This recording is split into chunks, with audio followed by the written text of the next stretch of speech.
이 미술이라는 게 따지고 보니까 돈 있는 나라에서 형성이 될 수밖에 없더라고요. 그래서 우리 2차 대전 후에 미국이 돈을 벌어가 돈이 많으니까 뉴욕이 중심이 되어버렸지 않습니까? 예, 그 중심이 되어버려. 미국에서 거기서 알려져 버리면 세계적인 대가가 되어버리고, 한국 대가는 그거 가면 새로 검증받아야 되고, 이런 불합리한, 그건 뭐 폭력 때문에 어쩔 수 없다고 보겠지만, 이제 그게 가다 보니 지금 중국이 엄청나게 뜨고 있지 않습니까? 그 제가 봤을 때는 앞으로 한 10년 안쪽에 중국이 중심이 될 것 같은 그런 분위기를 봤습니다. 지금 중국도 그런 작업을 하고 있고요. 어렸을 때부터 그림 외에 다른 데는 별 관심이 없었습니다. 그렇게 하다 보니까 이제 공부는 차츰 뒤로 밀리고 그림만 계속 좋아하고 그리고 하다 보니까, 제가 그 아버지가 교육자셨는데 고등학교 2학년 때 제가 그렸던 그림을 다 찢어버리고 난리가 한번 난 적이 있었어요. 고2 때. 그래서 이제 제가 생각을 하다가 그 당시에 교과서에서 장리석 선생이라는 사람 그림을 봐가지고 제가 장리석 선생 화실로 편지를 보냈어요. 제가 어떤 어려운 일이라도 다 할 테니 그림 좀 가르쳐 달라고 그래 놓고 또 집에다가 편지를 썼어요. 제가 그림으로 성공해서 돌아오겠다고. 그래서 집에 있는 그 돈을 훔쳐가지고 집을 나왔어요. 나와가지고 그 당시에는 유화를 하고 싶어가지고 훔친 돈으로 유화 도구를 다 샀어요. 다 사고 장리석 선생한테 그 답장도 받기 전에 이미 너무 야단을 많이 맞아가지고 훔친 돈으로 유화 재료 사가지고 바로 우리 그 대구의 고속버스 터미널로 가가지고 서울 가는 차표를 끊었어요. 그래 오늘 끊으면 바로 잡힐 것 같아가지고 3일 후 거를 끊었어요. 이제 저 친구 자취하는 친구 집에서 3일간 숨어 있다가 이제 찾다가 못 찾겠다 싶어가지고 화구만 메고 이제 다시 고속버스 터미널에 가서, 그때 낮 2시 그 고속버스였는데 그 버스 타다가 잡혀버렸어요. 아버지가 그렇게 그림을 하고 싶냐? 그래, 그렇다. 그래, 그러면은 그림 하는 거는 좋은데 내같이 선생하면서 그림을 해라. 그래, 선생하면서 하려면은 사범대학 미술과를 가야 되지 않습니까? 그래서 그 당시에 대구에 있는 영남대학교 안에 사범대학 미술과가 있었어요. 그래서 서울을 생각도 못하고 바로 그 길로 이제 사범대학 미술과 친다고 고등학교 2학년 말부터 그림 공부를 시작을 했어요. 정식으로 공부를 시작했는데 지금은 돌아가셨습니다만은 대구에 그 한국미술학원이라고 아주 큰 미술학원이 있었는데, 제가 거기 고등학교 2학년 말에 가서 이제 미술대학 가겠다 하니까 한번 석고를 한번 그려보래요. 그래서 석고를 그려보니까 그다음부터는 그 수업료 내지 말고 여기 와서 후배들 가르치고 여기서 그리라 해서 거기서 그림 그리다가 좀 뜻이 안 맞아가지고 다시 나와서 그 선배가 하는 개인 화실에 가서 입시 공부를 하고 이제 미대를 들어가게 됐죠. 피에르 보나르를 예, 좋아합니다. 예, 보나를 좋아하고 이제 제가 오즈오 선생 좋아하고 위로 올라가 보니까 일본의 뭐 우메하라 사부로라든가 일본 초창기 인상파 화가들, 또 오즈오 선생은 또 그쪽 영향도 있는 것 같고, 또 그분들은 또 유럽 쪽에 예, 그쪽 예, 그쪽 영향 이제 맥을 쭉 이제 제가 본 거죠. 그래서 저는 이제 그림을 그리면서 물론 그렇게 뭐 오즈오 선생 같이 그릴 수도 있고 임직순 선생 같이 그릴 수도 있고 고갱 같이 그릴 수도 있죠. 손은 따라가니까. 그런데 그렇게 그리면 안 되지 않습니까? 예. 근데 우리가 이제 세계사적으로 안 보더라도 한국 미술로 봤을 때 이제 사실로 놓고 보면은 박덕순 선생님 조금 전에 말씀드린 그분이 제일 그 1세대입니다. 그분. 또 사실로 보면 그분 밑으로 뭐 김형건 선생, 또 그 김숙진 선생, 이런 분들 사실적인 분들이 한 나무가 있다면, 그 다음에 이제 좀 붓을 넓게 하고 활발하게 하시는 오지호 선생을 중심으로 또 내려가면 또 그 뭐 장리석 선생도 큰 붓으로 하는 같이 포함시킬 수 있는 이거는 저 나름대로 이제 이렇게 분류를 하다 보면은 거기서 조금 더 면으로 가버리면 또 임직순 선생 같은 그런 부류 또 이렇게 하다 보니까 이제 어느 그 큰 부류에 좀 그 사람들 느낌 나게 쉽게 갈 수 있지만 그래도 이제 저는 나무는 가늘지언정 다른 나무를 심고 싶죠. 그래서 이제 그분들이 좋은 것을 다 이제 제가 다 받아와 가지고 다시 뭉쳐서 그게 어렵더라고요. 그냥 흉내 내는 거는 뭐. 그래서 저는 이제 보나르 그림을 분석해 보면 그 양반은 재주를 다 빼버렸더라고요. 아주 재주를 뭐 인물을 그리든 풍경을 그리든 뭘 정물을 그리든 재주를 완전히 뺀 원초적인 이걸 저는 보나르 그 양반의 그림은 형체보다는 색채, 그리고 색채가 어떻게 배치되는가 그게 저 작품으로 들어왔을 때 가장 저다운 색깔로 어떻게 만들어낼 것인가 이런 데서 영향을 받는 거지 그 사람 그림을 그대로 갖고 오면은 안 되죠.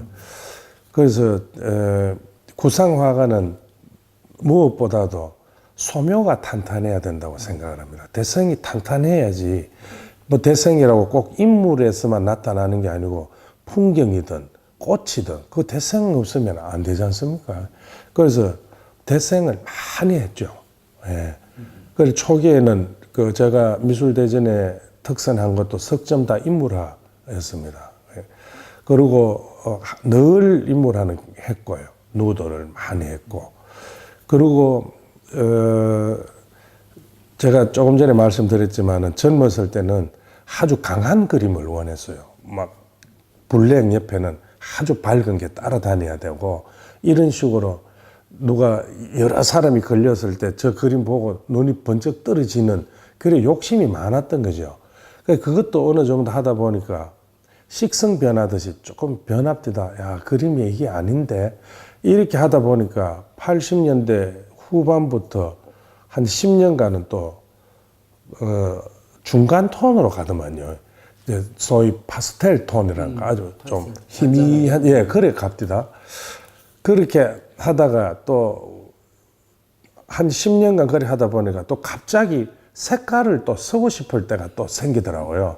그러니까 색깔을 아무데나 쓸 수가 없으니까 이 색을 어디서 찾는가 주변을 보니 자연에서 꽃이 그래도 가장 제가 쓰고 싶은 색이 많습니다. 그래서 꽃을 처음에는 뭐 빨간색을 쓰고 싶으면 빨간 장미라든가 모란이라든가 붉은색을 가진 꽃을 이제 찾다가 꽃도 괜찮아요 하다 보니까 그래서 그때 제가 느꼈는 게 어차피 저희들은 아름다운 것을 표현을 해야 되기 때문에 이 세상에서 가장 아름다운 게 뭔가 그거를 생각을 하니 가장 아름다운 것은 인체의 선, 그거 특히 여성의 선하고 꽃하고 그게 가장 아름답다로 제가 결론을 냈어요. 물론 풍경도 뭐 아름다운 풍경 많지만 그 전까지만 해도 풍경을 많이 했는데 풍경은 조금 뒤로 가고 인체와 꽃으로 관심이 갑디다.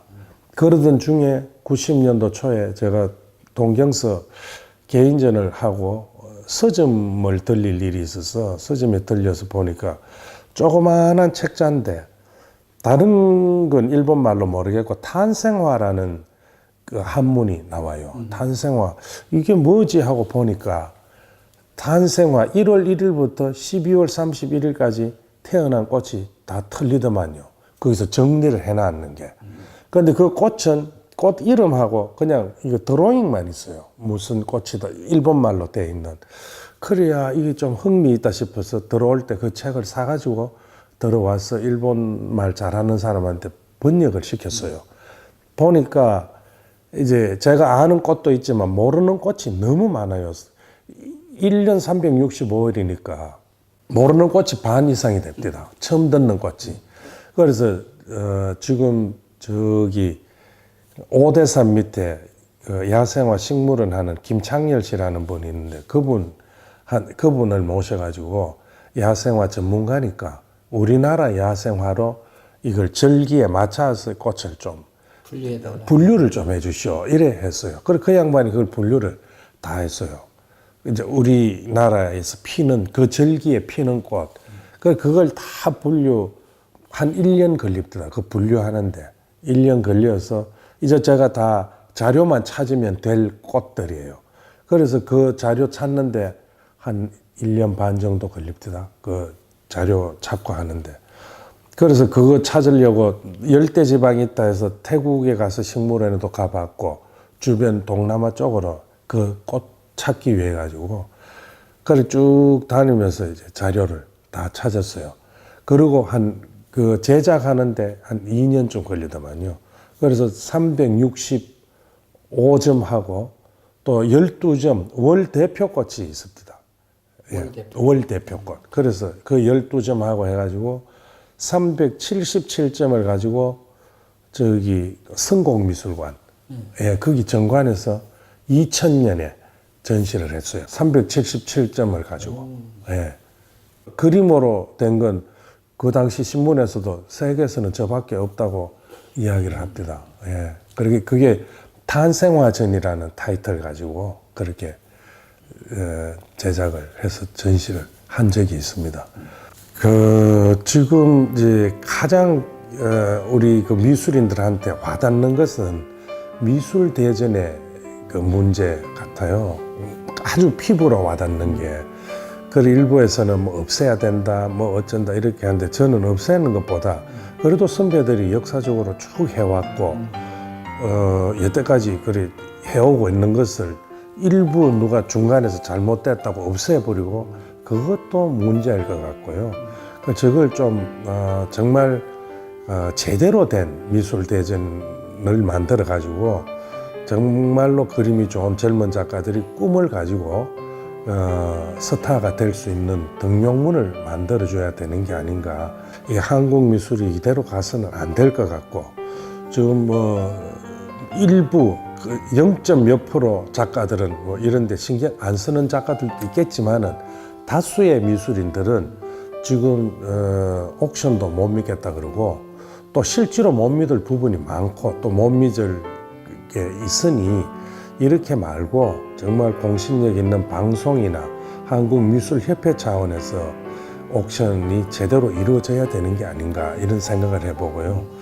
또 일반 그 지역에 있는 사람들은 옥션에 내고 싶어도 내는 길도 없고 또 받아주지도 않고 이러기 때문에 우리 미술인들끼리 정말 지역에서 좋은 작가들 꼭 뭐 좋다는 기준보다도 열심히 하는 작가들을 선정해서 정말 방송 차원이나 한국미술협회 차원에서 옥션이 반드시 있어야 된다고 생각을 합니다.